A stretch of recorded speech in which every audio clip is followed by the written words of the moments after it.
Good morning बच्चों। मैंने कल आप लोगों को निर्देश तंत्र के बारे में बताया था कि निर्देश तंत्र कितने प्रकार का होता है। उसी कड़ी में आज हम आगे बढ़ेंगे और आज एक नया टॉपिक, सबसे महत्वपूर्ण टॉपिक है इस पाठ का, सदिशों का संयोजन या उसका योग। योग का मतलब होता है प्लस करना। योग मतलब क्या होता है? प्लस करना। अब सुनिएगा ध्यान से एक बार। देखो, अब तक आपने अदिश राशियों का योग किया है। 3 + 2 कितना होता है? ये 5। 2 + 3 ये भी कितना होता है? 5।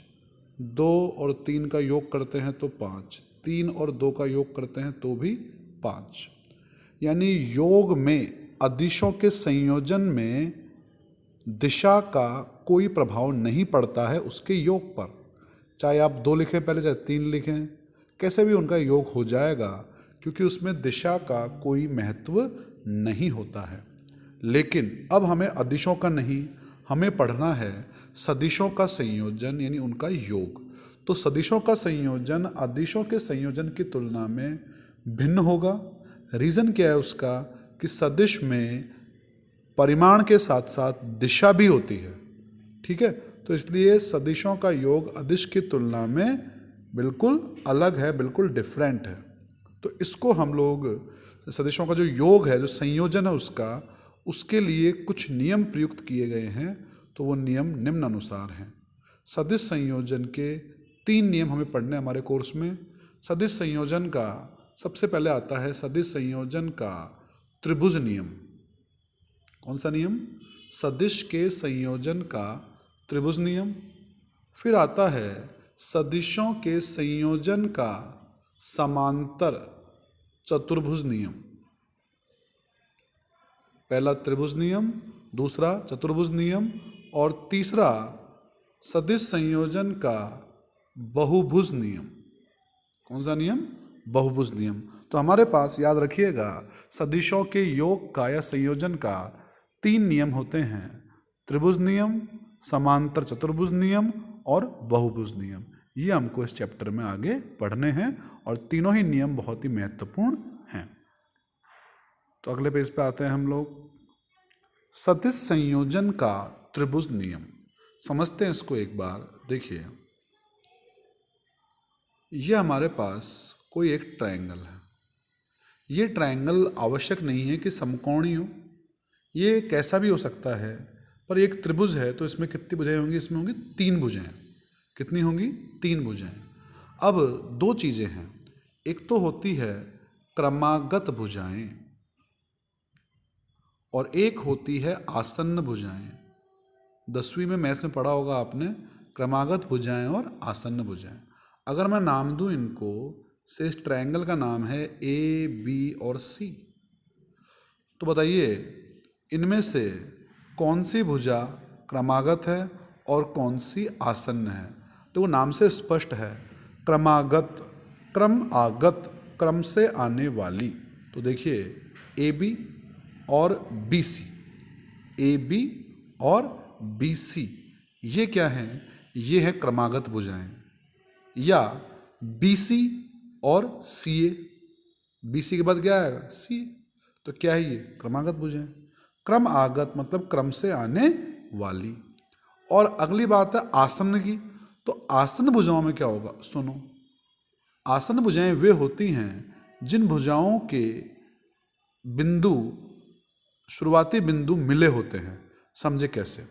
जैसे ए बी और ए सी। ए बी और ए सी का आरंभिक बिंदु क्या है? ए।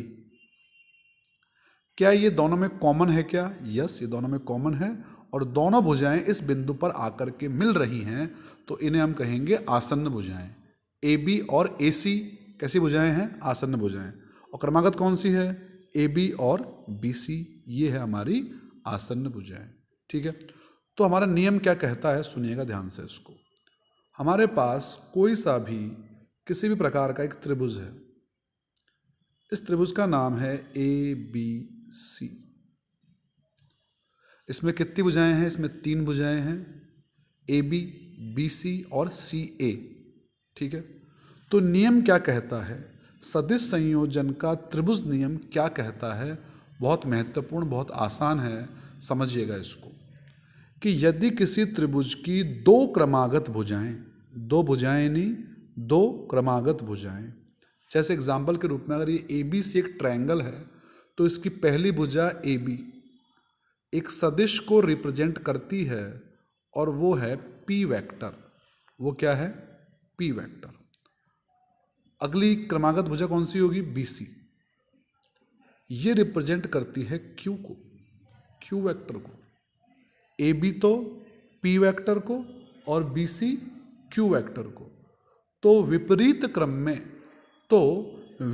क्रम में तीसरी भुजा, अब सुनना, विपरीत क्रम कौन सा होगा? देखो, ए बी बी सी एक क्रम है, तो अगला क्रम क्या होगा? सी ए।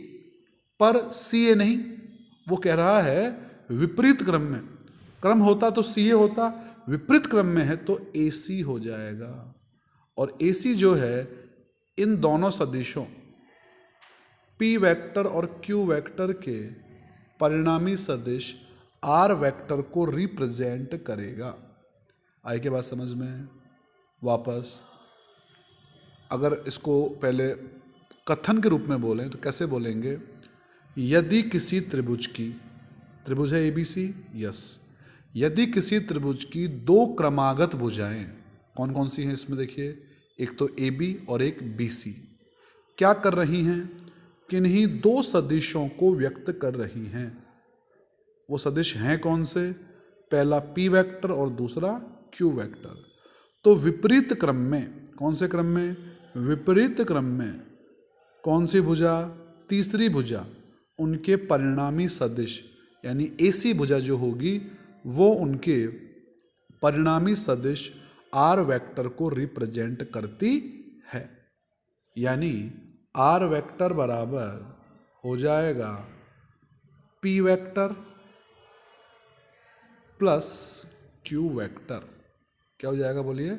आर वेक्टर बराबर P vector plus Q vector. ठीक है, पढ़ते हैं इस नियम को। लिखा हुआ है देखो, सदिश संयोजन का त्रिभुज नियम, और लगा हुआ है इस पे मोस्ट इंपॉर्टेंट। कथन क्या है इसका?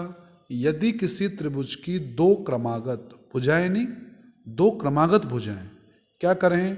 किन्हीं दो सदिशों को व्यक्त करें, तो उस त्रिभुज की तीसरी भुजा किस क्रम में? उसी क्रम में नहीं, विपरीत क्रम में उनके परिणामी सदिश को व्यक्त करती है। ठीक है, तो देखिए ए बी भुजा रिप्रेजेंट कर रही है पी वेक्टर को, तो बी सी भुजा रिप्रेजेंट कर रही है क्यू वेक्टर को। तो लिखा है, माना एक त्रिभुज ए बी सी की दो क्रमागत भुजाएं ए बी व बी सी किन्हीं दो सदिशों पी वेक्टर व क्यू वेक्टर को व्यक्त करती हैं, तो विपरीत क्रम में तीसरी भुजा, वो कौन सी है बोलो? ए सी, उनके परिणामी सदिश आर वेक्टर को व्यक्त करेगी। अर्थात आर वेक्टर बराबर P vector plus Q vector. ये हमारा सदिशों के जोड़ का, उनके योग का, उनके संयोजन का पहला नियम समाप्त होता है, और ये हमारे पूरे फिजिक्स में काम आता है। ठीक है।